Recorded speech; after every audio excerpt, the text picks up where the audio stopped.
What is up, everybody? CP and SJ with you for another week of Every Day We're Covering, where we talk the world of sports, wagering, having a good time, and we're getting close to the college football playoff. SJ, cold Arctic blast here in the Midwest, so that's never fun. But we have had some, decent football to kind of whet our appetite. The Heisman, pretty big controversy in the coaching world that we'll get to as well. But no lack of news on the college football front still. Oh, just when you think it's here's the end of times as far as football goes, it kind of the news cycle revs up again. So there we are, and as you said, wow. That one story is just you couldn't make it up. It's like a reality show times 100.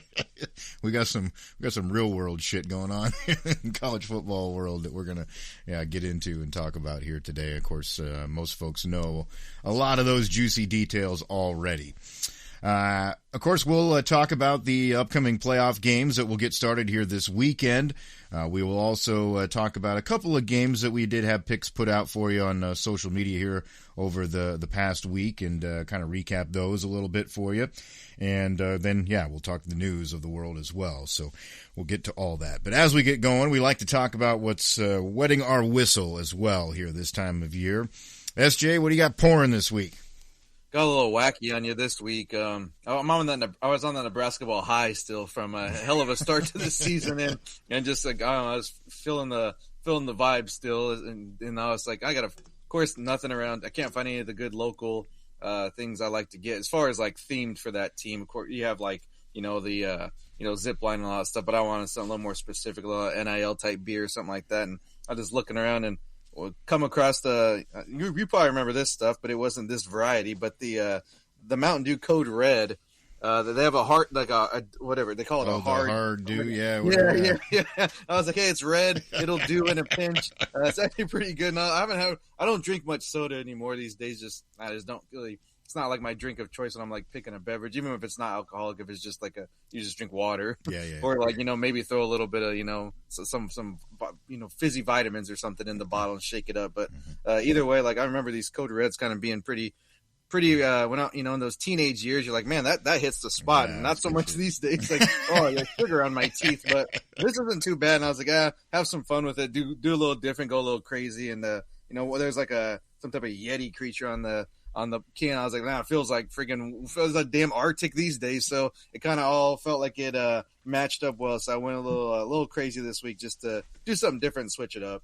There you go. If I remember right too, that shit's got a little bit of a punch to it as well. I'm thinking it's in the 6 to 7 range there. Yeah, just under, just kind of in between. They're closer to 7 than 6. So you're getting the I don't even know what you call it. It's like just bigger than a tall boy. It's like I don't even know. It's like the 24. I guess it'd be like 2 cans double basically in one. So but you get a nice little bang for your buck with that. Double fist and one fist. That works. Yeah. I went a little different route because I guess I'm just trying to convince myself that I don't live in this Arctic hell. It's like, what can I do to change up the mood here? I was looking at the case, and actually I am very glad I grabbed this because this is definitely going in the rotation here, especially when we get back to the spring and summer months. I like this a lot. The fine Strange folks out in Bend, Oregon, they're at Deschutes Brewing Company. They've got one, and I've had numerous of their beers, but I've never had this one, and I don't know that I've seen it on the shelf before. But they've got an IPA called Tropical Fresh, and it says juicy pineapple and mango. And I was like, you know what? I'm definitely a citrus guy. That's the way I go with these kind of things. I guess I've kind of alluded to before that like I'm not like a huge IPA guy, but I guess I should stop saying that because I do drink plenty of them. It's just I definitely go to the spectrum of the citrus side, whereas a lot of people will go to the piney, earthy, hoppy side, and that's not where I go. But anyways, this is awesome. Like if you like citrus and you like those flavors, pineapple, mango, they kind of nailed it with the description. That's definitely what you smell right away, and that's definitely what you taste in that kind of lingering aftertaste as well. So I'd recommend it if you're a citrus person. This is a good one. Yeah, I'm not. I'm opposite. I don't even know the last time I drank an IPA by choice. But if you make citrus in anything, that's one I definitely would try. Yeah. Because that sounds it sounds pretty good and a good combination there. Yeah. But yeah, that's a good way to go. What do you call it? Trick your mind that you're somewhere better. That's yeah. a good way to go through life. Yeah, the can's got the little. It's a little hop. The character that they put sunglasses on, and he's got the beach theme sitting in the beach chair. So yeah, I'm trying to distract myself from what's going on out the window. Had a little snow here over the weekend, so trying to get away from that.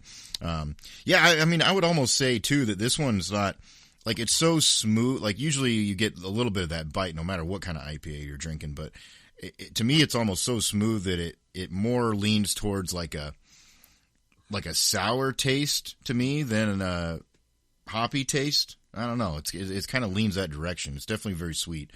So I don't know. Good stuff. If you like that kind of thing, you're gonna like it. I would recommend. So yeah, going in my rotation. Let's get into it here. We'll start off. We'll just talk real quick here about we did have a couple of picks. If you were paying attention, I guess, to our feeds here this week, we just put the graphic out for you on Twitter and had a few picks here this week.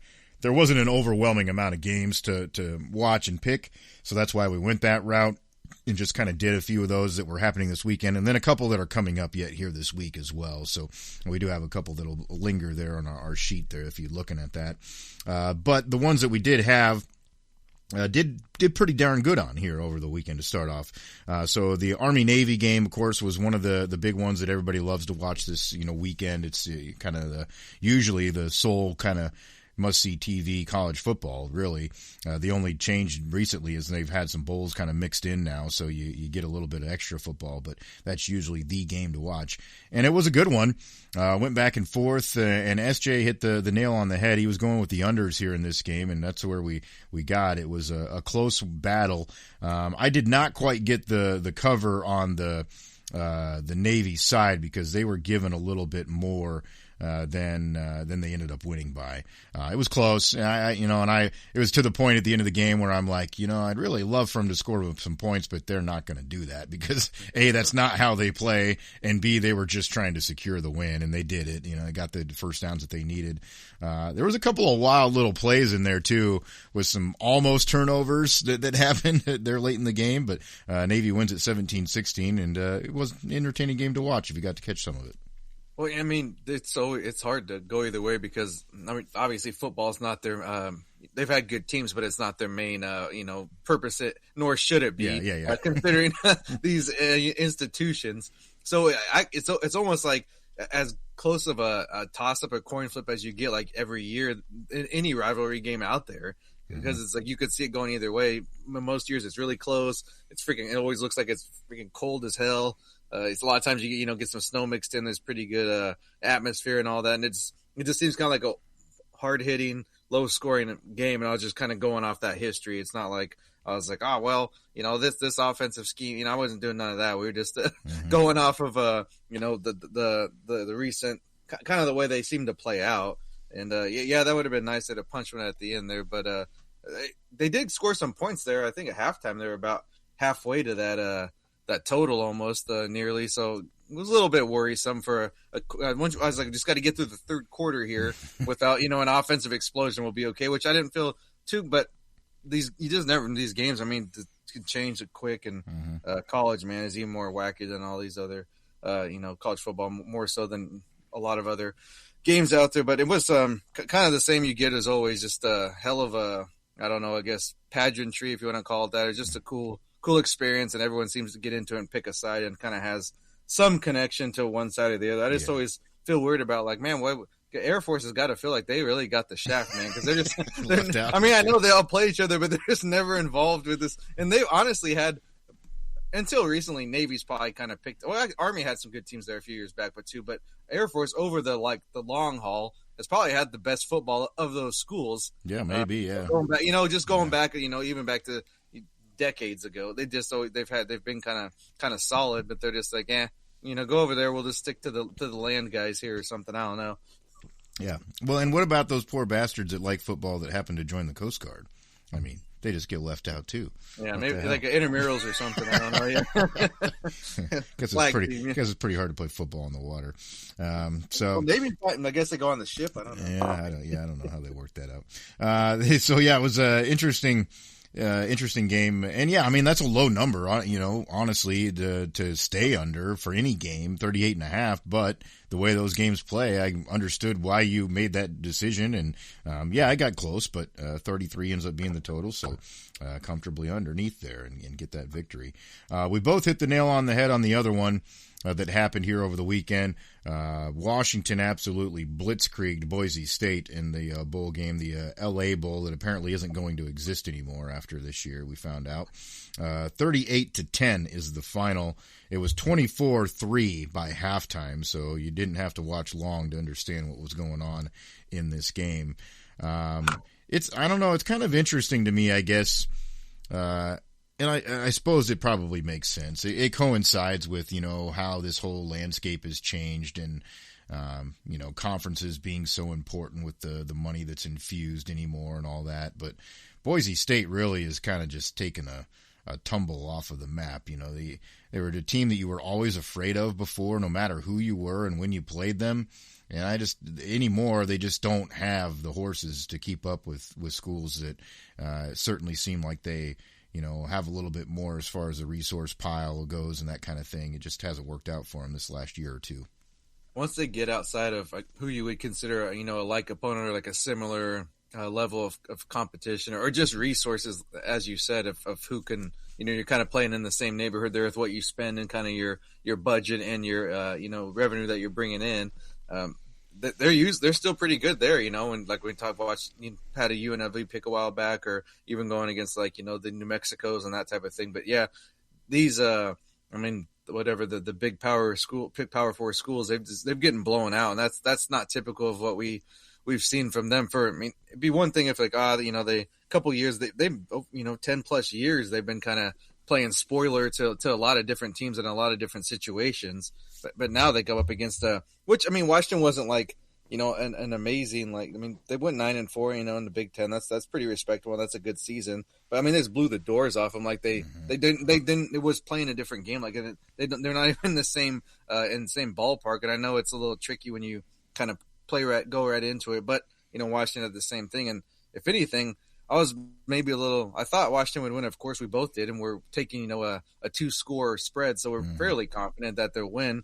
But there was a little bit of my thinking was saying, hopefully Washington's not this just kind of sucks. We had you win 9 games, and you figure you're going to be doing better than a defunct bowl now. Yeah, and, there would be a letdown factor. So that I guess that was my only apprehension. I thought they would win the game, and even if they kind of half-assed it or were just disappointed of where they ended up, because that is a little surprising that, even with the Big Ten, SEC, and Big 12, and even the ACC to an extent, usually if you win nine games, even 8, you get a pretty good, vacation package or whatever you want to call it for the whole. But this was, you got to go. So have, a game is a game, but you feel like you still want a little bit of a reward, and maybe that wasn't the case. And that was probably more of the date of it, not necessarily any trip to LA. I'm sign me up. I'm good with that.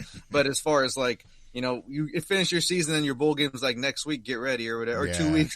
That just seems kind of a little difficult. But they managed well and looked really good. And I guess that's how you want to end your season and kind of build off that for the next year.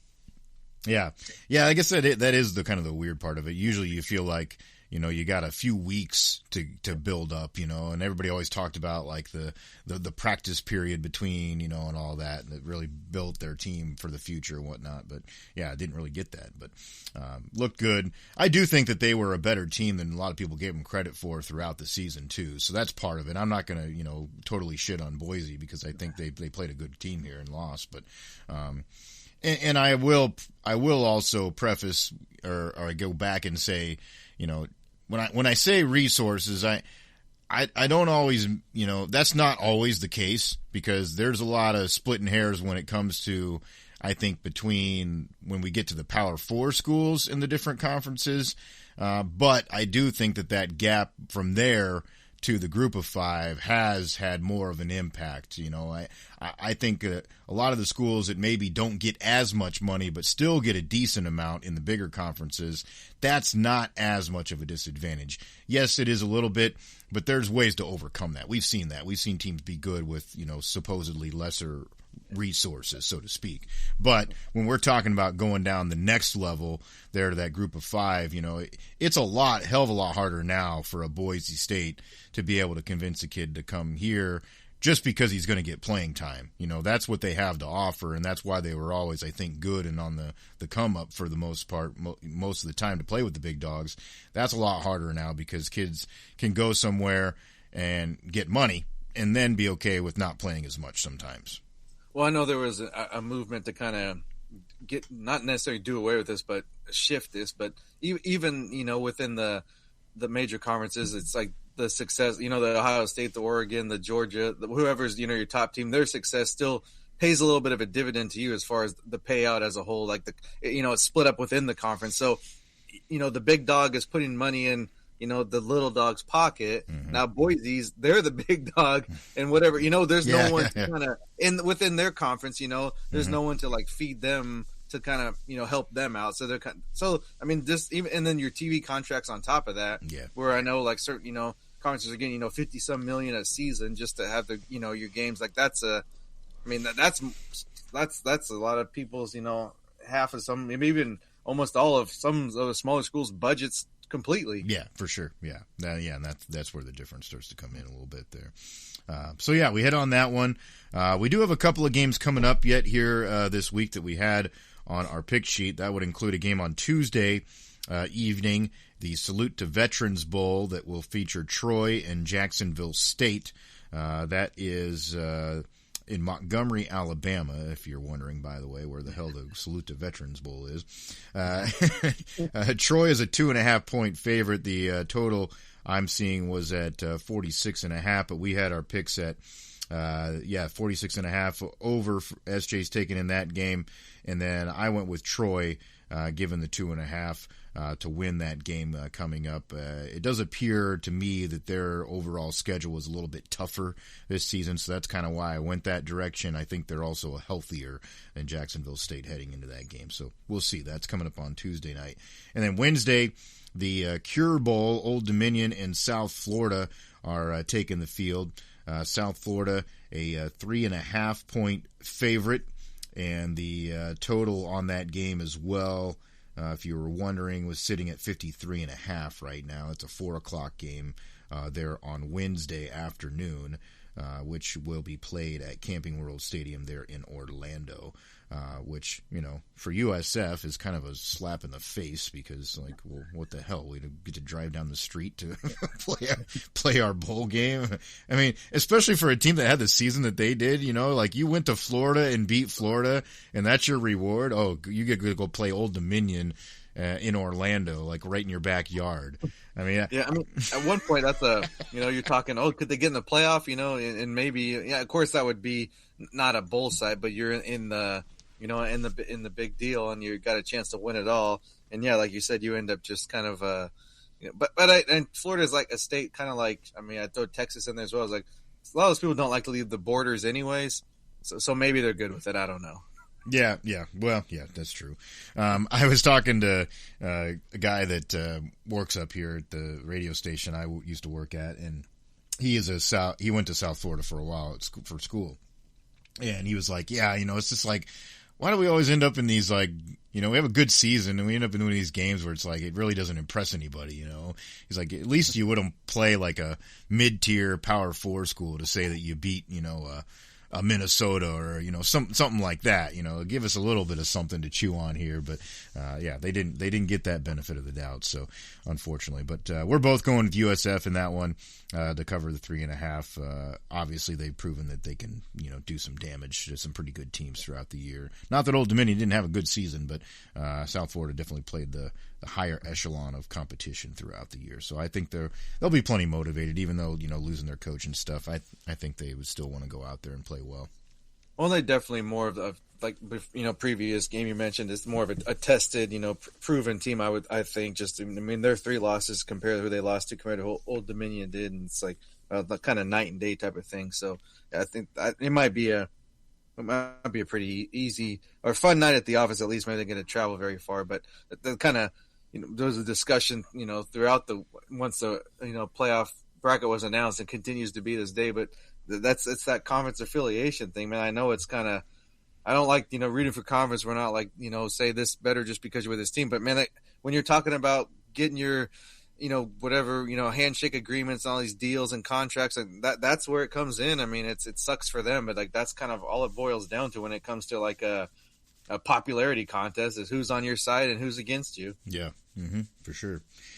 So that's what we had there on our pick sheet, and the games coming up here. There, of course, will be more throughout the week then coming up that we'll be paying attention to. And then, of course, we'll be making picks for the big games that are coming up here this weekend, as well as we'll have the college football playoff getting underway here starting on Friday night. So we'll be making picks on those that'll be coming out here for you later in the week. So make sure that you are locked in, subscribe, get the notification on that YouTube channel, because we'll have those picks out for you for the CFP later on. If you're a bowl junkie, here's the schedule for you as well, the other ones that are going on. Wednesday night at 7:30, the 68 Ventures Bowl between Delaware and Louisiana. You want to talk about a sickos game? There's your main course. A couple of 6 and 6 teams. 6. Oh boy, 66 and 68 Ventures, whatever the hell that is. That is in Mobile, Alabama, by the way. We're getting all the whole Alabama games out of the way.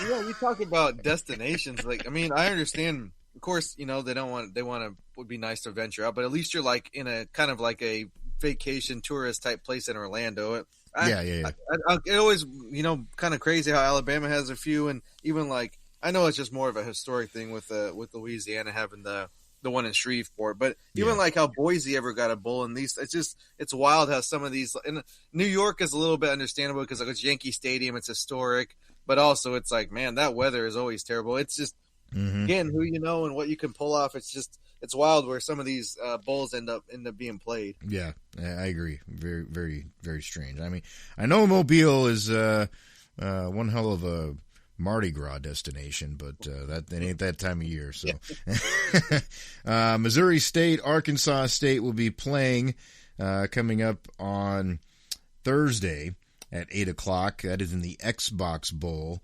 That is being played in Frisco, Texas.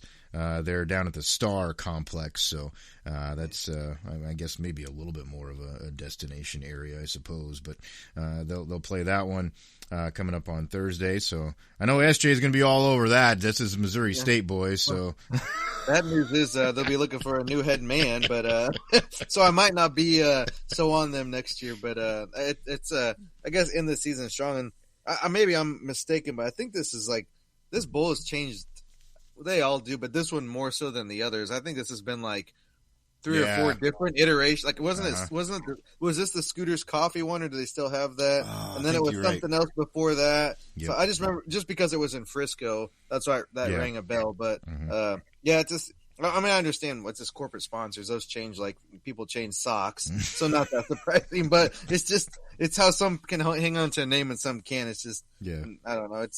You miss the days of just the Copper Bowl, or the Cotton Bowl, all that stuff. Whatever.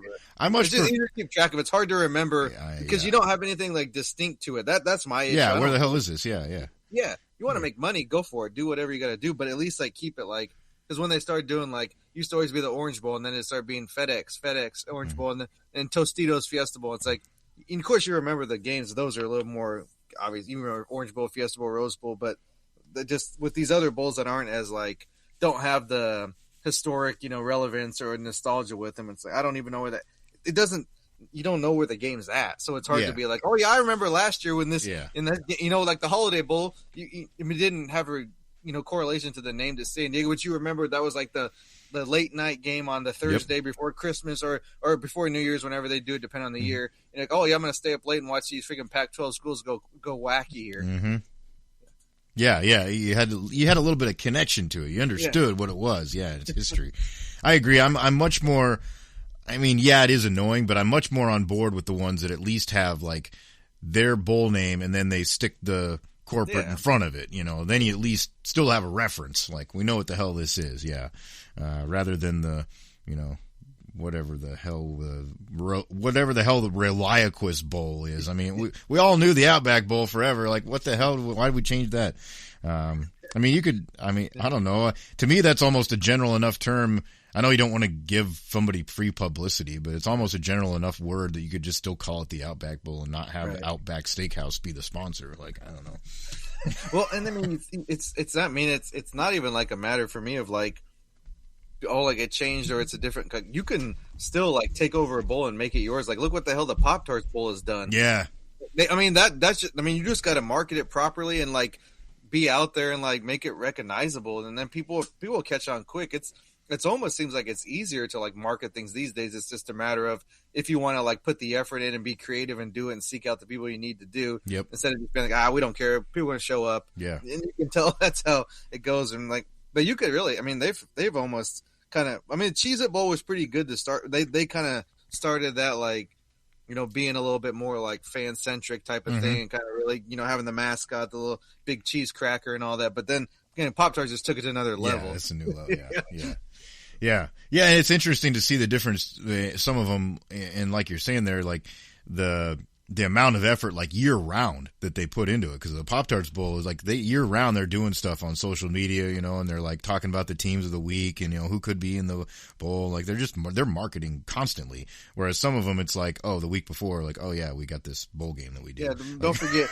And just, quick note, they have the Scooters Coffee Bowl in Frisco still. Oh, wow. So Frisco's got two bowls. Two of them. Hey, what a visitor convention bureau, they're doing their job.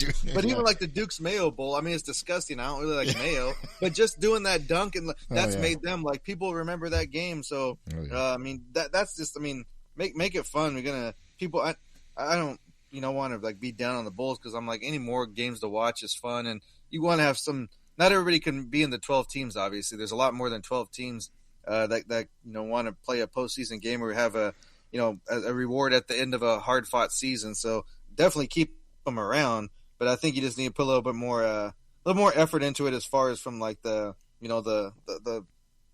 actual committees and the who selects it and who kind of puts it on, and make it fun there and have a good time with it, because that's what you got to do. Everyone, the opt outs and all this stuff, it's not gonna have the same as meaning as far as like maybe the bigger picture type of thing, but it can still like serve a purpose for people that want to still play. And you might go out and have a hell of a bowl game and end up finding your way on a playoff team for next year when they need a transfer coming in. So it's not all wasted effort. Yeah, agreed. So those are some of the ones leading up here to the end of the week. Friday, the 10 o'clock, Fridays are kind of full. 10 o'clock, they got the Western Michigan Kennesaw State matchup in the Myrtle Beach Bowl, the Gasparilla Bowl at 1:30 between Memphis and NC State, and then we get to the CFP first game, Oklahoma, Alabama, 7 o'clock on Friday night. Then Saturday, you'll have more CFP games, 3 of them on tap, Miami A&M, Tulane, Ole Miss, and James Madison, Oregon. And then, of course, plenty will be hot and heavy following that there Monday of the next week leading up into the Christmas holiday. So that's what we've got on the schedule there for the games here coming up. Before we dive into those CFP games, we're going to talk a little bit about of course, Heisman and the awards that were handed out here over the weekend as well. Heisman Trophy presentation was on Saturday night. And I think to not many people's surprise, Fernando Mendoza ends up being the Heisman Trophy winner, the quarterback from Indiana. I think the performance in the Big Ten championship game certainly put it over the hump on who probably was voting for him to do that. Diego Pavia was there, along with who else was there? Well, you got the Notre Dame running back. Oh yeah, Jeremiah Love. And then Sayin from Ohio State, that quarterback. Yeah, which he was kind of, I guess I think the invites had already been out before that. Because if that title game, he probably wouldn't have even made the trip. But still got a free trip to New York. And then even, I didn't really either way. I could any of the guys that I thought was going to win, which is basically the first two you mentioned. I think that's who had the best chance. But I didn't either way. It didn't bother me either way. But I also do think it was kind of stinks that for me, at least the way I was looking at it, is Love was just kind of there for a free trip and had a just for fun, because it's gotten to the point. I think I complained about this last year too, and just it's like I guess the best player on who you think is the best team at that time is kind of how it goes anymore, or just even like the quarterback on the best team. It doesn't even have to be their best player. I don't think Mendoza was undeserving of it. This year was a little bit tougher. It's hard to argue the point compared to maybe like last year when we saw a Genty kind of get screwed out of it. I thought a little bit at least. I mean, you can make a case for. I know Hunter was like a two-way guy, but also it's like, master of few things, or jack of all trades or master of none type of thing. So that was my argument for that one. So this year I don't want to like discredit Mendoza, because man, and I don't think their offense wasn't like crazy good. Obviously, I mean, in the championship, it wasn't like, oh, they just lit them up, but the freaking big plays, it just seems to come up with them. Yeah, that's even more so. I mean, to me, I guess that's what you would kind of be like of like a Heisman player. It's like in the big moment, the clutch play. Like that's what you not necessarily a stat stuffer that has whatever 1,000 yards passing or rushing. It's when the game's on the line and you're in a big game. It's not, you're not beating Alabama A&M or something. You're actually in the conference championship in a game that matters against a defense that was basically shutting you down, couldn't do anything, and then here you go. Well, just give me one little opening and take advantage. So that was the first point is more to like the Heisman as a whole, bigger discussion. This year I don't think there was much of an argument with the first two you mentioned. Either one was probably deserving. I just thought maybe the popularity would have got in, what conference he plays in might have got Pavia kind of that popular vote, as we see in other facets of life that gets you over the top. But I mean, I don't think there's much of a complaint. I think the awards, as we talked about the Bulls, I don't know how you even fix it though, because we got same people voted on that, or the same people that don't watch the games and make the polls throughout the season. So it is what it is. It's not like there's nothing to make here's how we make it better or whatever. That's how it's going to go. In this case, it's an opinion type of result. Yeah. The only other guy that was at least left out of going there that a lot of people I think kind of had a beef with was Jacob Rodriguez from Texas Tech, the linebacker. And I kind of get that. I mean, the guy had a hell of a end of the season. And it was funny. I thought that too. I saw that he ended up with more first place votes than Sayan did. So, kind of tells you that maybe he should have been there. And like you said, maybe if, results or it wasn't already decided who was going to be there before those championship games, maybe that's different. Because obviously they both had very different results in their respective title games in their conferences. But yeah, I mean, I think overall you can't, it was hard to argue who won it, like you said, because of what he did in the big moments and won those games. Not to say that I don't think what Pavia has done for Vanderbilt is, nothing short of incredible. I mean, he's been awesome. He's been a really good player and brought them to heights that they've never reached. So that certainly says something too. But I think they got it right. Early in the season, I probably after a few games, you probably maybe would have made an argument for Love, even though his team was lost a couple of games, because he had always had a good game no matter what kind of it happened. And I do think he's a dynamic player. He's awesome. But at the end of the day, not too much controversy on who was winning this thing. We kind of knew what was coming.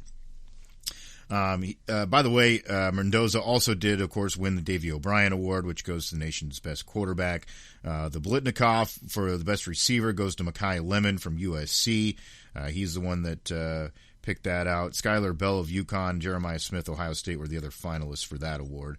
The Bednarik Award for the best defensive player did go to Jacob Rodriguez from Texas Tech, so I guess he got a little bit of his love on that one. And then Jeremiah Love did win the Doak Walker for the nation's best running back. Spencer Fano of Utah was the Outland Trophy winner for the best interior lineman. Best defensive back goes to Caleb Downs of Ohio State for the Jim Thorpe Award. And then Kirk Cignetti, not surprising, from Indiana as the Coach of the Year. Brett Thorson from Georgia, the Ray Guy Award winner for the best punter. And best kicker, Lou Grozo Award goes to Tate Sandell of Oklahoma. And then Mendoza also won the Maxwell Award, which is supposed to be the outstanding player in the country. guess I never really understood why that one existed, because it's the same thing as a Heisman, is it not? But well, one year they had a disagreement, so I'm making my own award, and that's how it happens. I mean, probably not far from the truth, but yeah, I mean, you'd have to put a time frame on it because I want to cash out at some point. But I would take any odds on if a strictly defensive player. I know Hunter played some defense, but I'm talking just full-time defense wins the Heisman within the next like 5 years. I'd take that. I'd take those odds and go hammer it. They're not going to. No, it's not going to go that way. Nope. Like, I don't know. Not that it shouldn't. It's just yep, you're you'd right. Have to be, you got to be pretty incredible. Do something real crazy. Yeah, like I mean, not to make it too to bias on my side, but like if freaking Ndamukong Suh's not going to win it, like you ain't winning it. Yeah, you gotta set some kind of like crazy records in order to even be in the conversation to win it. Maybe like 100 sacks might get you to New York, mm-hmm. or 10, one, average like pick a game. Maybe you get there, but even you go back to like Woodson when he won it, they had him playing receiver in some instances too, just to get him that kind of notoriety to kind of put it over, push that Heisman campaign. I will say I was a little disappointed because I had. Going into the year, I don't know that a lot of people knew exactly who they would put their money on, to win this thing coming into the season. And I had the two little bets sitting in the bet slip the entire season. I'm kind of thinking like, this could be good at the beginning. And then it went south so fast. It was like, God damn it. But Jeremiah Smith and Ryan Williams were the two that I put just like a little bit of money on because they were pretty long shots as receivers. But I thought, especially Smith, I'm like, man, this, the talent that he has and the way he played and the way he played in that championship run, I could easily see him, having a good enough season to win it if there's not like a standout quarterback that we know, is going to go out and do it. But, didn't quite have that kind of year. So, unfortunately. Yeah.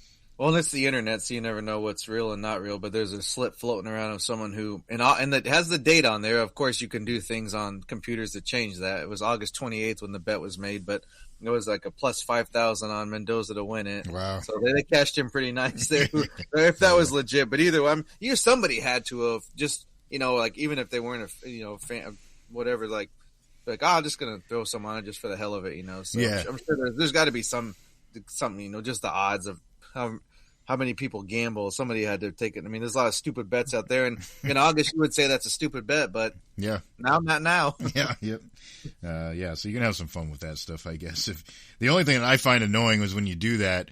I guess depending on what service you're doing, it sits there in your open bet slip, and it's kind of like mixed in with all that crap, and it's like I don't need to see this all the time. Can we put this in there's like a folder I can file this away. Yeah. Anyways, so that's how those awards went. We will before we. I think we'll save the game talk here to the end because we got another piece of news, obviously that's pretty juicy here. It might not be the best term to use, but it might not be. Yeah. The internet jokes are running wild this week. That's for sure, and it is not uncomical. That's for sure.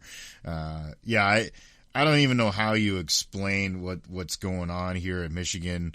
Sharon Moore.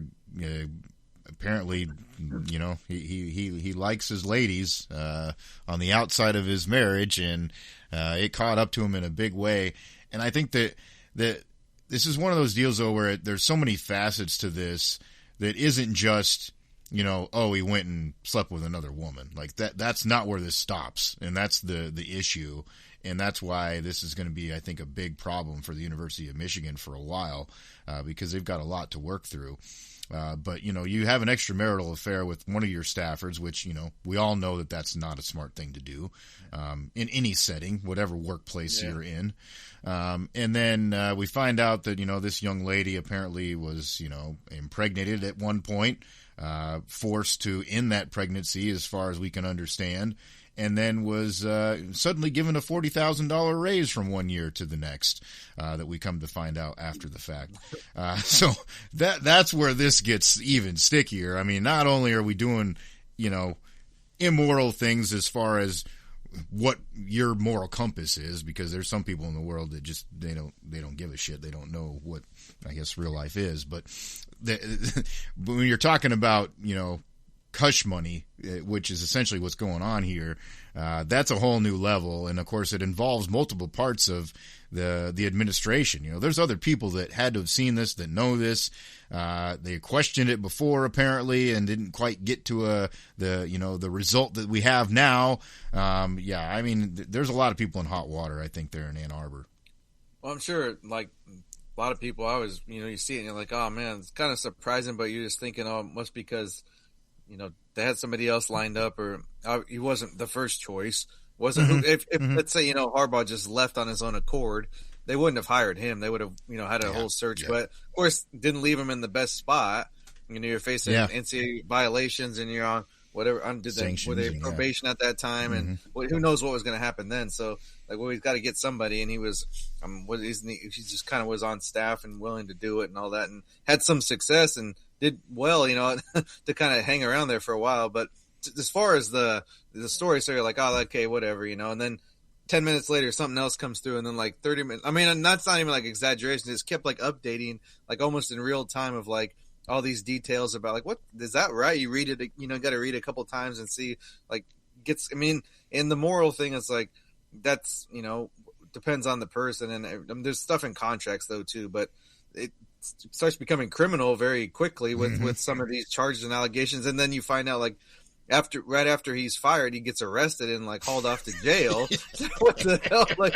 What's going on here? And then, of course it's just God, I don't really even have a tie to it other than Michigan's always mouthing off. So I was well, they kind of can't really say too much now, just as far as the arrogance, their attitude. I mean, there's one thing to have your little videotaping scandal, and now you follow that up with this within 3 years later. Yeah. You're in a worse situation than you already were in, which was pretty bad to begin with. And, I guess again, it was a moral thing with that too, of was this cheating, not cheating, that type of thing. But I mean, to me, it's basically, it's well, you can't do it. You can't do it. If everyone else did, it's just, you get caught, you got to deal with consequences. You want to try to cheat, that's fine, but you can't be mad when you get caught. So, but and then you see these videos of him in his hearing where he's in the cell, and I was I was I can't watch this, embarrassing. And I don't even care what happens really. That's what was my point to saying that. It's I don't like Michigan, but I'm not I'm not trying to be oh, poor them or anything, but I'm this is just too much. This is the weirdest shit.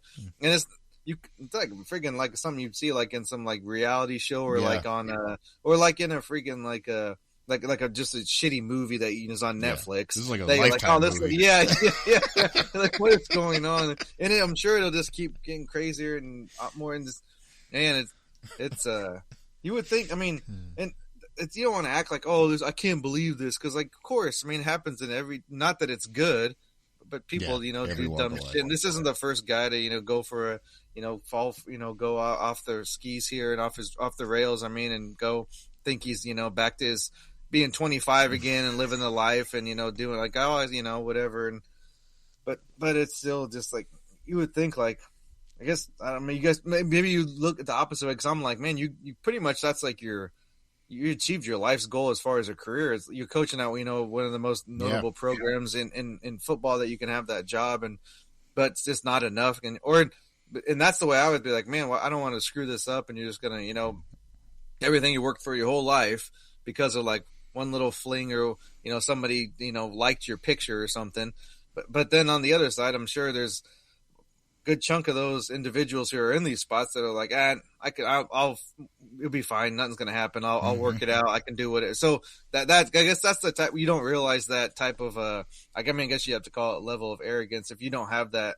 If you're not that kind of person, I guess you don't think that way. Maybe you just feel just once you get that point, and you won't know if you would be like that until you get in that spot. Maybe he was who knows, before this may be maybe it is the first time he's done something that crazy, but it only takes one time to do something to this extent to kind of, it's it now. He's not coaching again, let alone who knows what comes to his freedom and that type of thing. Yeah.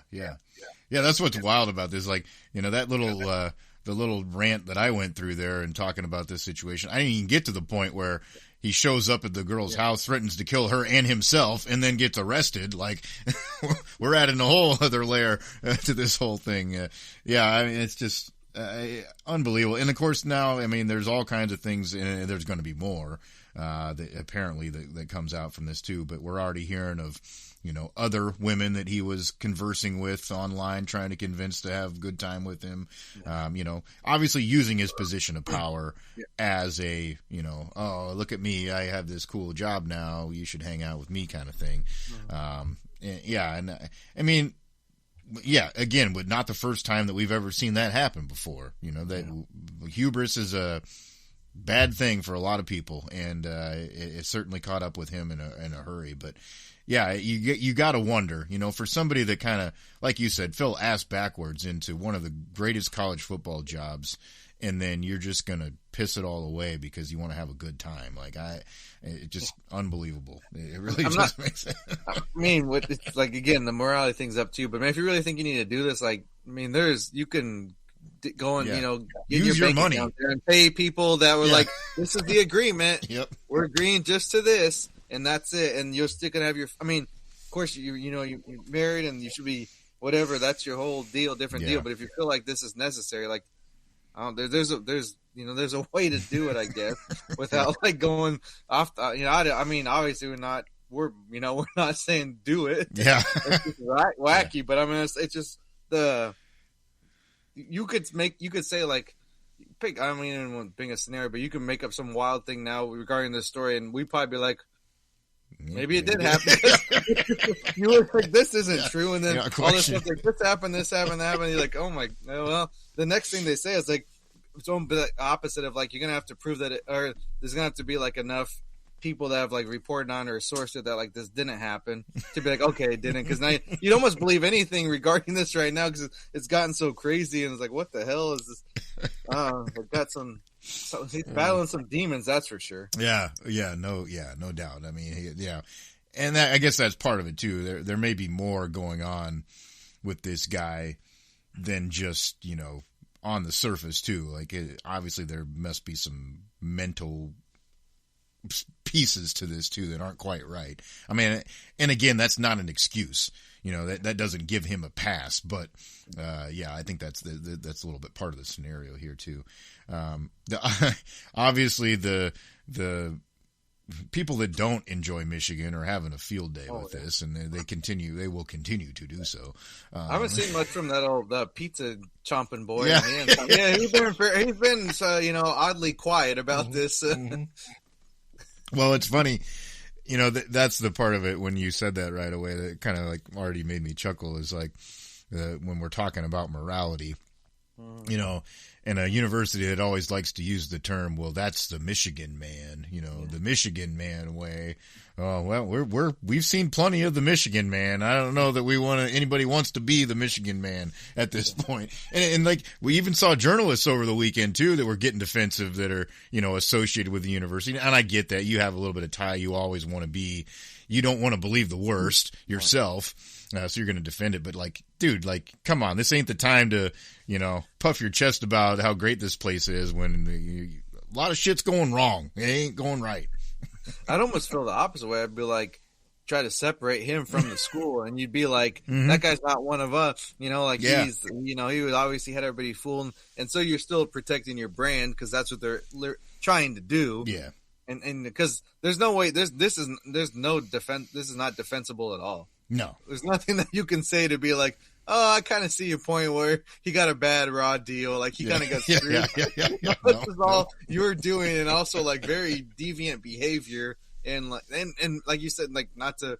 I mean, there's some mental issues obviously probably going on, and you don't want to read too much into this. Getting emotional. It's he obviously had some life stuff going on. Yeah, I mean that was so maybe that there's always the kind of people is I don't really You can like somebody, but be if you don't know him, don't be oh man, this guy's amazing, or doesn't have to just be a guy, whoever this individual is oh, they're just they're you don't want to know these people do behind closed doors, and it's probably better that way in most cases.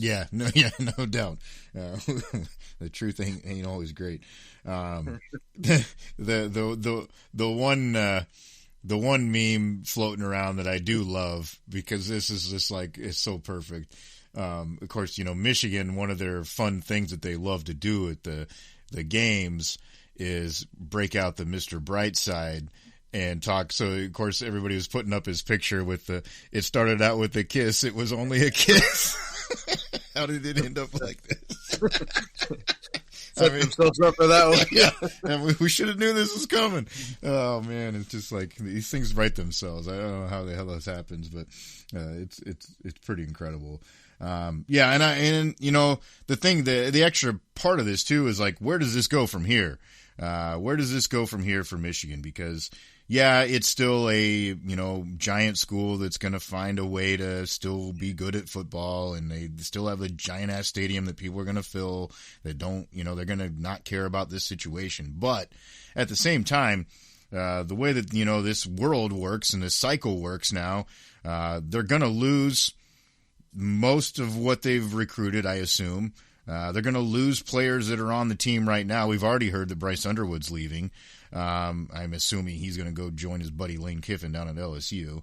But what, how far does this set them back? I mean, it's not going to be pretty next year, I don't think, in Ann Arbor, as far as just a straight who's going to be on the team type of situation. And now you still don't have a coach. You probably won't have one for a little bit. The cycle's already kind of moved itself as far as the people that were available for it. This is a really bad spot it might set them back for a while. Well, and then a lot of the reports you were seeing too is like they had I guess it was more of a situation of the university trying to build their case that way they could fire with cause and also make sure that it was, which, I mean, it's not that it's a bad protocol to have, is you want to make sure this is like a legit thing before you just start going and saying, oh, we heard this, we heard that, you got to have, proof. So they did that, but in doing so, they wait, because there are some, national, media personalities that were saying they knew back in September that this was going on, which, I mean, you're only a month into the season at that point. Mm-hmm. So for it to wait this long, and then you wait, a couple days after the signing day, right? It was within a week or so, maybe at the most. So that just, I mean, you're not going to probably get any like type of NCAA violations, that thing with probation or nothing like that, like you did before. But this is more like a perception thing, and players, I mean, that whatever the change they're made with transfers and money and all that stuff, like. One thing, honesty's kind of always been like they're like being up front and like not gonna be like, oh yeah, come here, like, oh, but by the way, we're gonna have a new coach and we don't know who the hell it is and we don't know when we're gonna get one. Like, that's not gonna go very far. And also, like you said, it's like they're gonna be in a rough spot because you're behind. How many schools hired a coach this year? Yeah, unless you're gonna somehow poach somebody that already took one. How attractive it is right now when you consider you got Ohio State, Oregon, and then Indiana's, right there. You got 3 teams in the playoff, and you say, "I'll come here and see how you can do with these guys." And you better win pretty quick, otherwise, you guys should be finding another job. So, that's a tough spot. But what's going to hurt them more is, I think, just in the recruiting and the player. I guess the quality of player that you have is where this probably this type of deal, and it's more just because of how it played out. Not that it's like they're not going to sign there because this happened, but it's more of like how you handle things. Because you look at some of the other schools that did it and waited until signing day. It's like, well, maybe they didn't know that. I mean, they didn't know the coach was leaving until like the day or two after. Yeah. Or like I know Kansas State was trying to keep theirs like a little bit quiet because he wanted to like, make sure they had their guy before they announced it. But somehow word got out, and then of course. Iowa State's class, they thought they were going there, and then they're now half of them are going to Penn State which, I mean, you follow your coach, but still, it's like, well, now they're kind of, screwed on that end too. But that's different than someone just being a freaking, it's like, maybe they're some type of freaking 15-year, hormone crazed maniac in middle age. Yeah. Yeah. And I guess that's true. I mean, like you said, they have to do what they have to do, I guess, as far as what they think the legal process, begs. But yeah, you have to do a service to those kids too. That's what also sucks. Like if you knew it, you're doing a disservice to them to wait this long. They made that decision, which to them is like and rightfully is a big life decision. Like, where am I going to go? Like, not only it's not just playing football. Like, most of the time those years change your life, the trajectory of your life. Like you learn a lot about yourself. You're your first time out on your own. There's more to it than just the football piece. So I think that it is important.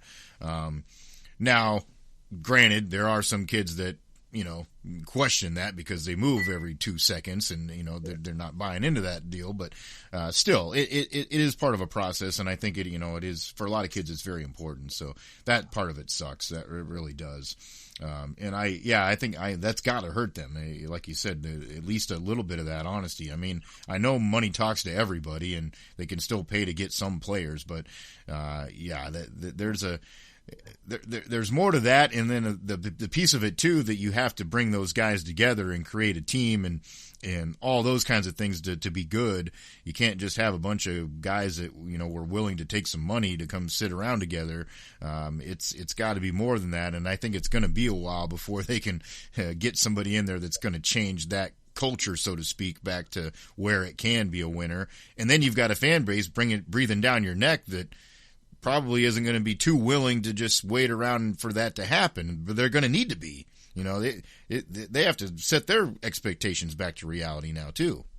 Well, and with the players that signed too, is like there's no guarantee that the other schools that wanted them or where they chose over are going to just welcome them in or be like, oh yeah, we still have a spot for you, because they probably don't. So that's part of it. And then just overall, it's like, well, yeah, maybe there's not going to be, like I said, the penalties or anything like that, but there's still got to be a level of like embarrassment. People will be like not wanting to be associated with that. Yeah. It's like, man, okay, you had the first thing, whatever, and then now this. It's like, what are you guys doing up there? Like seriously, like everyone, nobody's squeaky clean, and everybody, people kind of don't really, operate in the day-to-day like they want to like present themselves of being like these institutions that are like, holier than thou in some instances. But at the same time, you still have to keep that perception of like, we're, professional, we're trying to achieve these goals, but we're, doing it this way or that way, and not just be like, this is like a freaking, damn frat house. Like, I mean, I know it's like they're on college campuses, but you don't want your actual university operating in that way, or at least people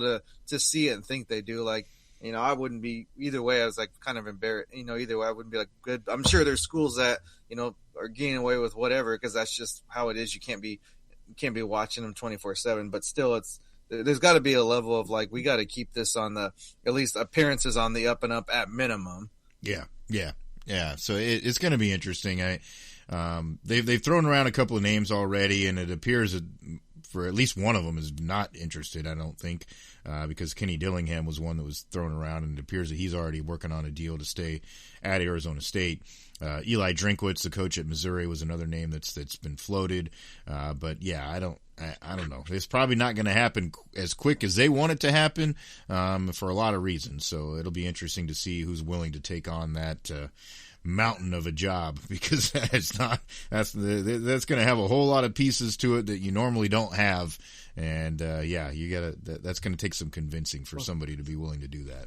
Well, and just looking at that perspective, like the coach, because I know even DeBoer at Alabama kind of put out a statement earlier today saying, I'm happy here. But, I mean, that doesn't guarantee anything. But even just, you said the main thing you mentioned is walking into that situation. And, again, you don't have penalties. But the contract that they're going to agree to isn't anything probably – there's going to be a lot of clauses and a lot of things that people might not like, because it's like there has to be like a level of trust, even with the big dollars and all that amount being like, kind of some anonymity to personal life and that type of thing. And I can imagine after getting, I feel like they probably say they were blindsided. Whether they were or weren't, that's debatable. But I'm sure the university feels like, damn, if we'd have known this guy like this, and that's why you actually search for somebody. You don't just hire who someone recommends. You go through the process. But either way, they ended up with who they ended up. And it was a tough situation because of what happened before him. That wasn't, as far as we know, wasn't, totally on him or anything, or he probably wouldn't have been there. But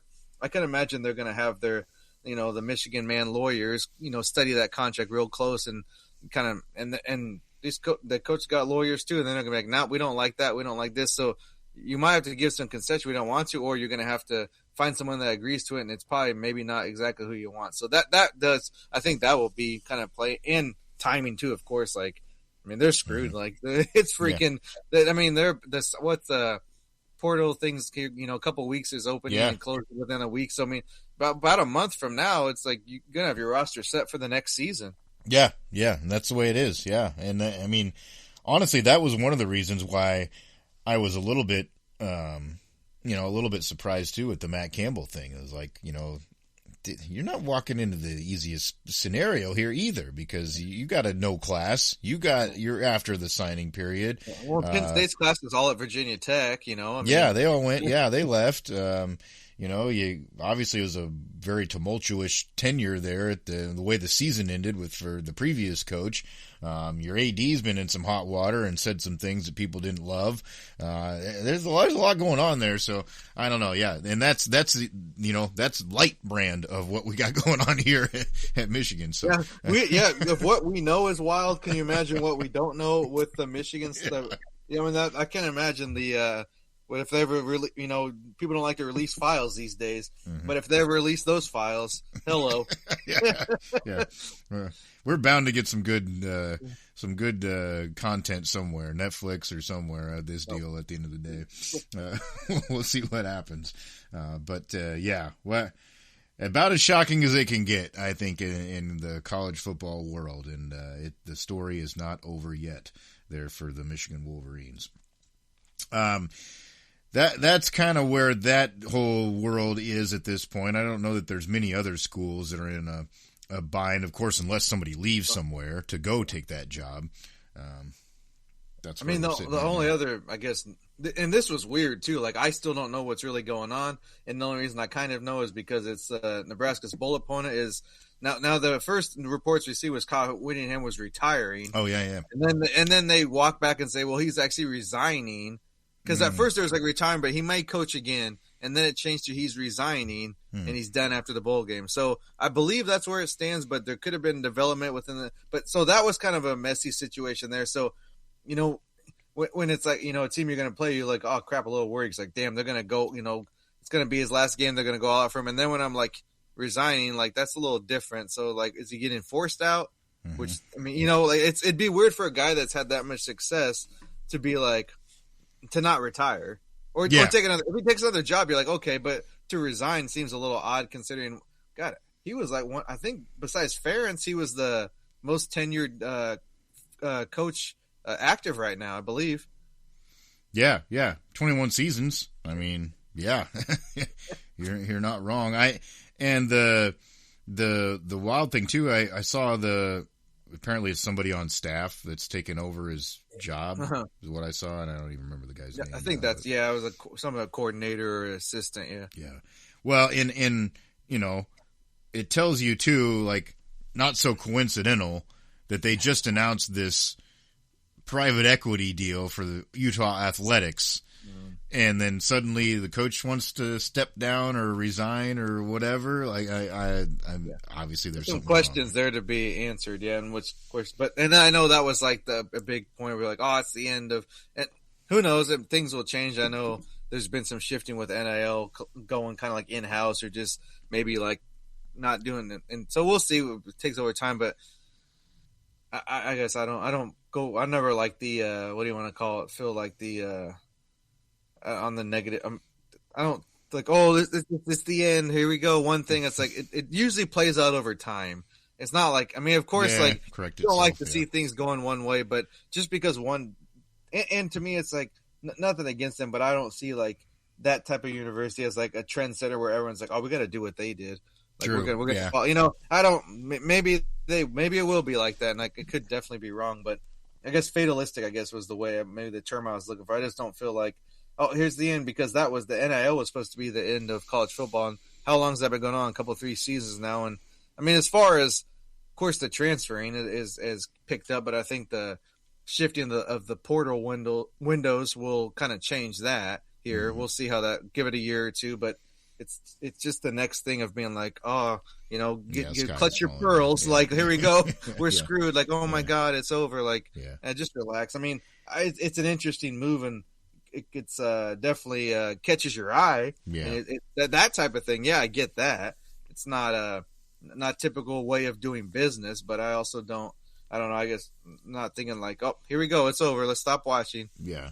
Well, and I mean, the result is to be seen. I mean, with that type of scenario. I do think that it's wild to me to think that a university is willing to, for short-term capital, mortgage their future, you know, and we all know when we get investors involved, they start to have a say, and they want revenue, and they're going to want a return on their investment. So that's when shit starts to get real down the road. It may seem great now when you got a bunch of money, but you have to make that turn into some sort of success to make it work down the line. And that's where I think people are questioning whether this is the way to go. But yeah, yet to be seen. You know, will it work? Will it not? I don't know. Is it too risky for me to say that I would want my place, university I support, to do that? Yeah, I would not. But it's a deal.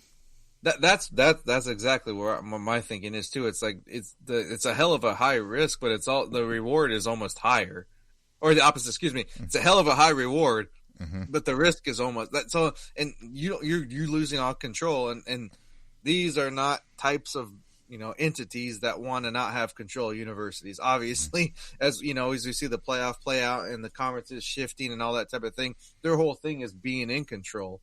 And if you give me this money, handing it over to you, and now it's all yours. Yeah, I mean that's really what you're doing. Like, yeah. With something that's not like it's one thing to get a home equity loan. yeah. You gotta get a new fence or something to fix your roof. Yeah, but we're talking about something totally. And I just can't see like it's just you can't. There's no way that you're gonna risk that with. I mean, I can see certain schools like thinking, being like, wow, maybe this is an option. But when you kind of get to the end, can you imagine like a major brand like that, doing something that just kind of gives away all control when that's the whole point of everything? Yeah. It was funny because I read a little bit about the deal, and it's like supposedly people involved in leadership still have like basic control rights of, what they can do and what decisions they can make and whatever. But that these people are breathing down your neck, and they have now unfettered access basically to your brand, so to speak, and your facilities is the way it sounds too as well. I thought it was interesting.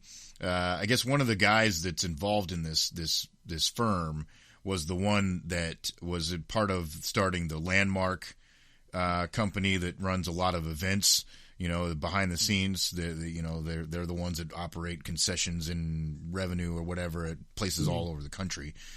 So that's the space that they're starting to leak themselves into, and they obviously have interest in doing more of this if other people are interested, I think. But yeah, I don't know. You're crossing a lot of lines when you get to this point, like you said, and then you're giving up a lot of your control, whether you believe you are or not.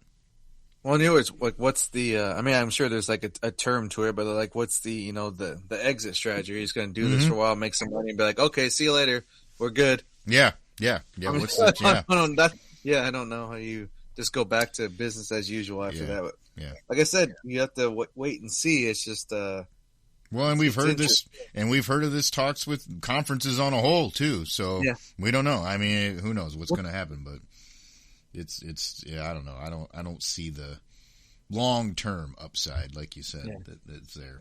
To me, it's more of a, what do you want to call it, a one off than it is going to become a trend. But I guess it's fun for people to be like, oh no, this just another thing that. Well, then stop watching, man. That's I don't. I mean, it doesn't. Do whatever you want to do to try to make money. I don't care. I don't think it's going to affect the product on the field. I mean, of course, you can point to small things or whatever, and I think I would probably entertain more of the discussions of the the not necessarily paying of the players, but how that money is I guess distributed, or how it's accrued, and how you're able to kind of that type of thing is that could have more to me of an effect on the game as a whole. Because as we talked to open the show, it's like, well, the resources, that's obviously like right there, but I just don't see being like, oh yeah, we're gonna do the same thing, let's give up all control and see what happens. Who knows? Yeah. I mean, the one thing that, of course, has been the big talk of all of these like scenarios, as far as like the coaching situations and the players having the choices and all of that. I think most of us are on the same page that like we need to have a better timeline of how this works out. I mean, the biggest sticking point right now is the calendar portion of this. You know, it needs to be changed so that there's not as much flexibility to make choices like that during seasons. We have a later signing window so that we know kids have a chance, at least, if something does happen, you know, where a coach is going to leave. Now they've got a little time to figure out, okay, I was talking to this other school. Now I can have that discussion. Can I go there instead? That needs to happen. That's ultimately, we need to get that all on the same page so that at least it has some sort of logical progression from time to time of the year that matches up with how teams operate. Because right now it sucks. I mean, we got a little bit better, I think, with making it the one window, but the timing of it still sucks. So we haven't figured that part out. Also, I think I don't know, I won't speak for you, but I feel like, you know, we have to have some sort of contract type structure for these guys too. Like, if you're gonna, I don't care, you're getting money, that's good, you know, whatever, but get a share of the revenue and do your own NIL deals on the side, whatever. Whoever was willing to pay you money to do a commercial, great. But there has to be, as far as with the school, if you're getting revenue money, some sort of contract that you're signing, that you're either staying there, you're giving some of that back, whatever, so that we have a little bit more of that, you know, that incentivizes you to do your job at a certain place, because now it is a job. Yeah, I'm with you there. Even if you want to, you know, if you want to be compensated, there has to be some accountability. That's just like with having a freaking job at the local Kmart or something. You know, if you don't, you work, you get paid. If you don't work, you don't get paid. It's the same concept, I guess. Of course, you're making a lot more money, I imagine, playing defensive tackle than you would be, you know, stocking the shelves. But exactly. In theory, I mean, there has to be, like, you know, and this money is yours if you know, live up to your obligations, and if not, you renegotiate after that season. You didn't hit this. I mean, just make it like a contract. This is, we need you to hit these marks. If you don't hit these marks, you don't earn your pay. Mm-hmm. Simple as that. And then if you do better than what they said, then you have the leverage and you go ask for more money. Mm-hmm. You know, you're gonna want to, you know, go for that. You know, guess trying to get to that level of being a professional athlete, might as well start now and go ahead and you know, figure out how to best get your value. But you should be able to have the option to get the value. But yeah, it can't just be, they can't, with the schools before, they had all the power, and now it seems like the players have kind of got all the, there's got to be, you know, a little bit of a middle there. It can't just be one way or the other, even though we almost say it every damn show, we're in support of it, but there still has to be some type of it's got to be structured. Yeah, there's got to be a structure.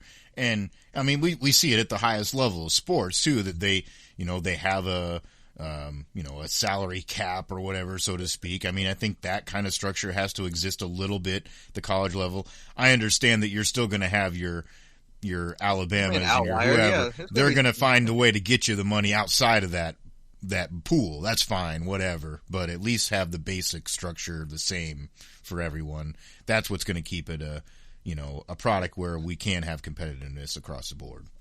I mean, there's people out there don't pay their taxes. Doesn't mean they're, do that. It's just the way, mm-hmm. There's always someone who's going to try to, build the system. But yeah, at least put something in place, and then whatever happens after that, at least you did the best you could do. Yeah, for sure. Yeah. So, very interesting. That whole world is evolving day by day.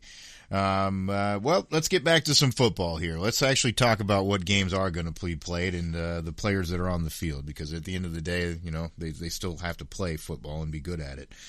So we've got some games coming up this weekend for the CFP, and we'll just do a kind of a brief preview here real quick for you for these games that are coming up. It will start, as I mentioned, on Friday with the first game with Alabama taking on Oklahoma. Of course, a rematch from earlier in the season that Oklahoma was able to pull off. I don't know. Obviously, Alabama looked like absolute turds in the SEC championship game. There's rumors that Ty Simpson is very hurt. as well for Alabama, so I think that could be an issue here as well.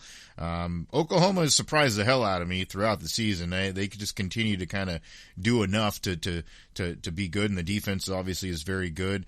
I guess the way things have played out here lately, I would still, I guess, kind of lean that Oklahoma may be the one that has a little bit of the edge here in this game, but I could see it being a good contest. Surprising is probably the best way, because last year they were supposed to be like, oh, watch out for that Oklahoma team, and then it didn't work out. And then they again, like, okay, here we go again, because they're one of those teams, and they've had enough success to kind of get the benefit of the doubt, but they're always in the mix to start the year by preseason rankings. They're like, oh, they recruit well, so they're gonna have talent. Sure, maybe they can do it, but not to crap on them or anything. But it's like you look 10-2, you'd be shocked just if you watch them play a game or two. You're like, they don't look that good, but they find a way to win cases. So, yep. And that's what you got to do, and that's how you get to the playoffs. So the hard to beat a team twice thing does kind of stick in your head a little bit, though, and you're like, well, I don't know, but. If like you said, the injury talk is true, that's a whole, that's kind of a game changer right there. And still, as it sits now, 1.5 point underdog Oklahoma. So that's, at home, that's a little intriguing there, because essentially you usually get, it's nothing written in stone, but it's usually like a 3 point, pretty typical to be the home team. Mm-hmm. So something's up, something's there that people are seeing that. Maybe, obviously Alabama's had the, much, I guess, aesthetically pleasing victories this season. And even in a couple losses, they still didn't look terrible. But, yeah, just that Georgia game might be sticking in people's head a little much. And, like I said, not trying to denigrate Oklahoma, but they're definitely not Georgia. I don't think that's going on a limb saying that. Yeah, no, I agree. Yeah, I think it's more so to me the injury thing that worries me the most, and maybe that's why they looked that way, in that last game. Yep. And I don't know, it makes me a little bit hesitant. I do, like I said, I still think this is going to be a close game. I don't see either of these teams blowing each other out. It was a 2-point win for Oklahoma the last time they played, so I expect kind of much of the same, but should be a good one at least to get it started for us there on Friday night for sure. We move to Saturday.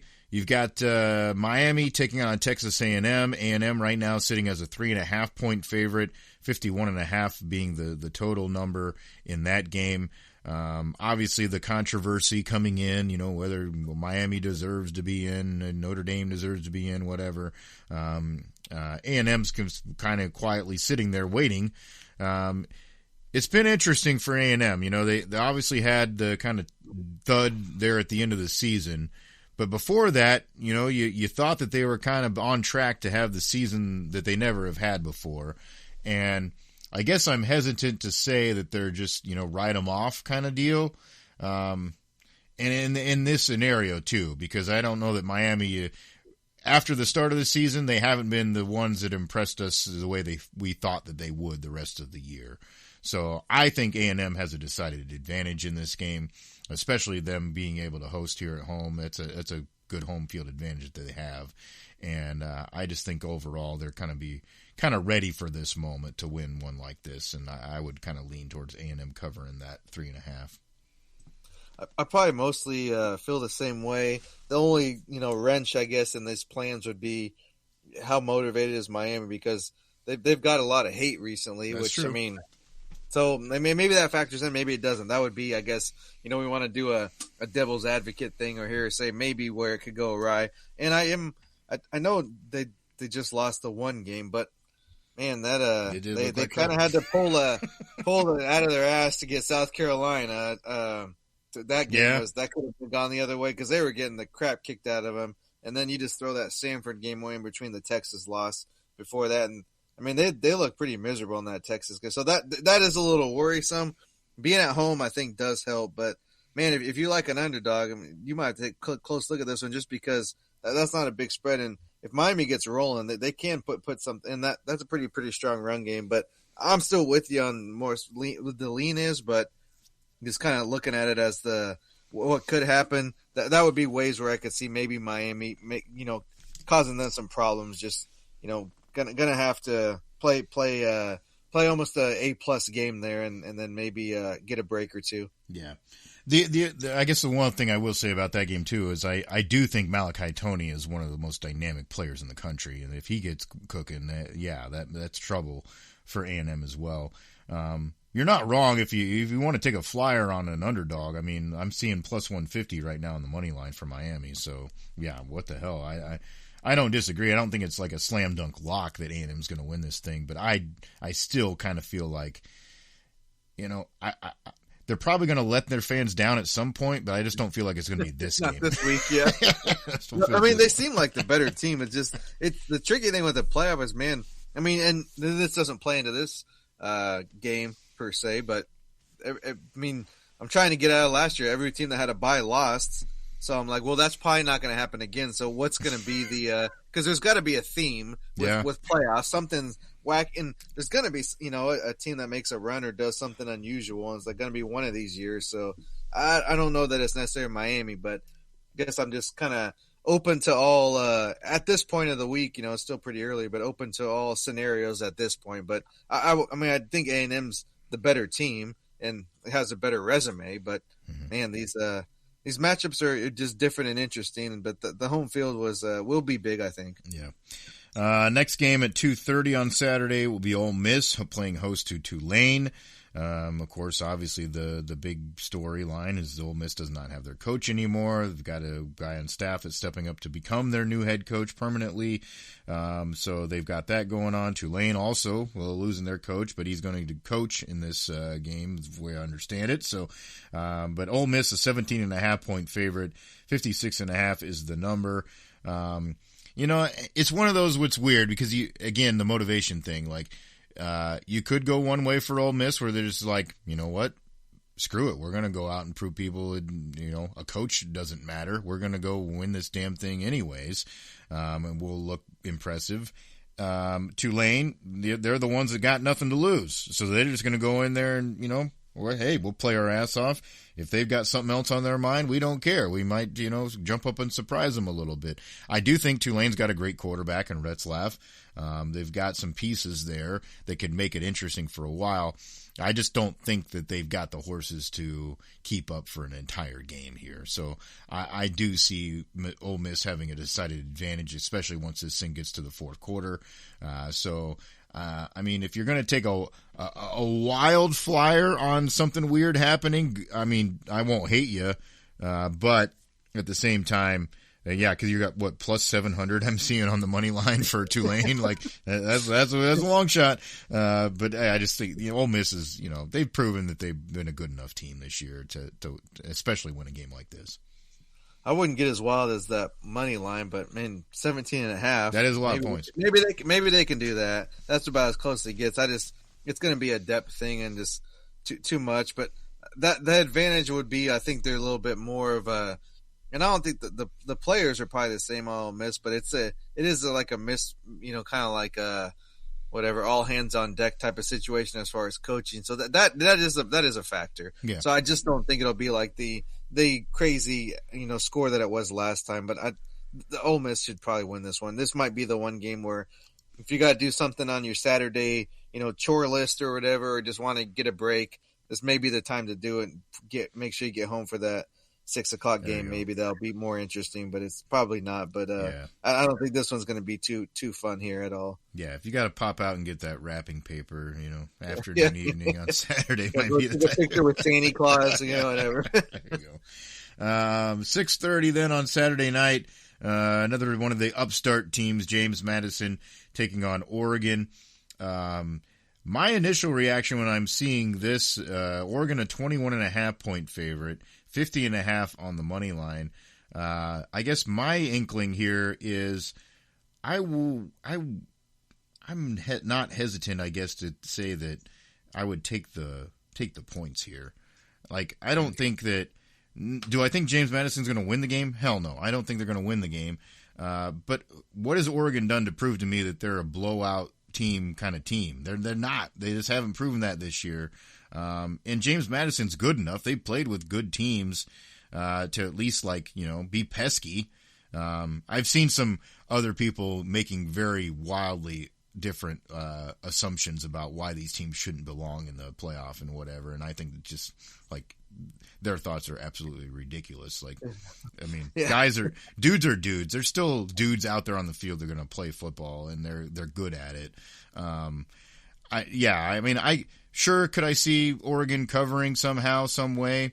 Yeah, maybe. But I don't know. I guess I would feel pretty inclined to take a chance at James Madison at least covering that number the way that Oregon's played this year.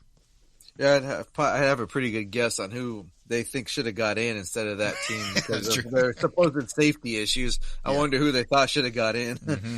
But yeah, that's kind of what's my line of thinking. Like, I think Oregon will win comfortably, but I don't know if it'll be three plus touchdowns worth. Maybe like 17 or something like that. Just because, I mean, I know they actually did finish the year pretty strong. I mean, you look at you got a double digit win over Washington team we talked about. Yeah. You end up winning by 15 over USC, and they did blow Minnesota out, but take that for what you will. But they did have some struggles, and it's weird to be like, man, I don't know if Oregon can put those numbers up because that's what they've been known for. Yeah. But throughout the season, we're like, oh, they'll cover that number. They'll cover that number. Like, nope. Then pretty much now we're like, okay, they're not going to cover. So that's where they're at right now. Prove us wrong.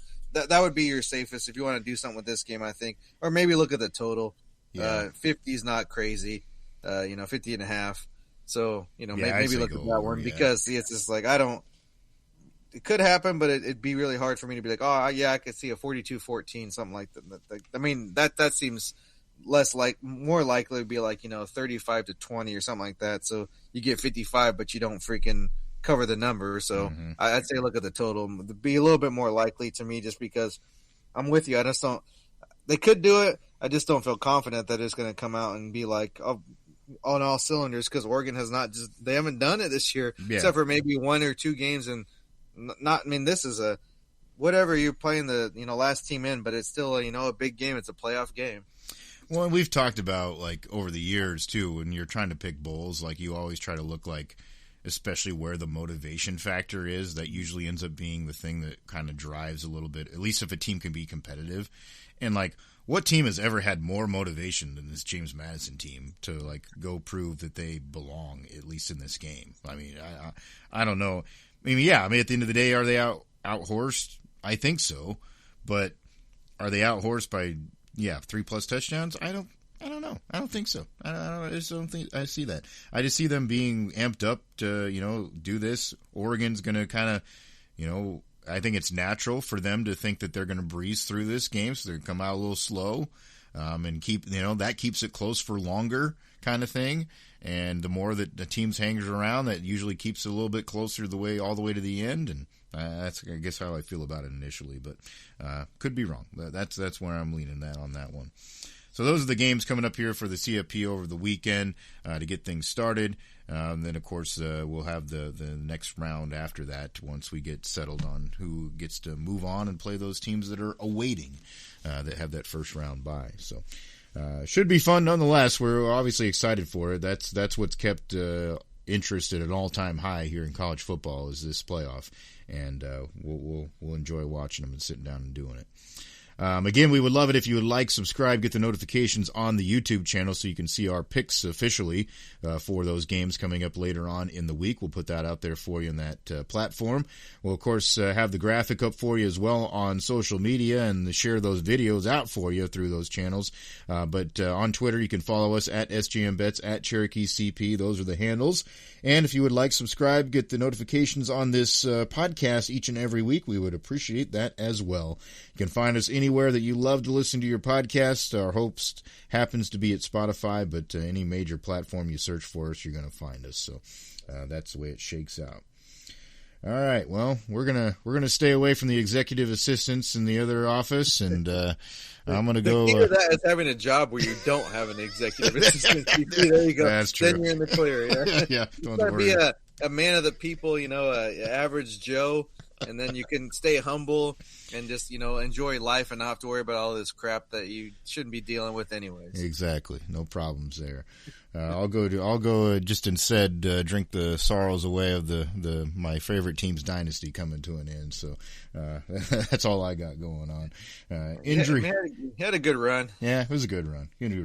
Injuries abound for my two football teams this year. That's the way it kind of sucks. But not a good day for ACLs in that professional league at all. So short, and of course, just talking to you, so that don't care about the Packers fans, but I'm sure you could probably share a New Glarus or something up there with those cheese heads. Yeah.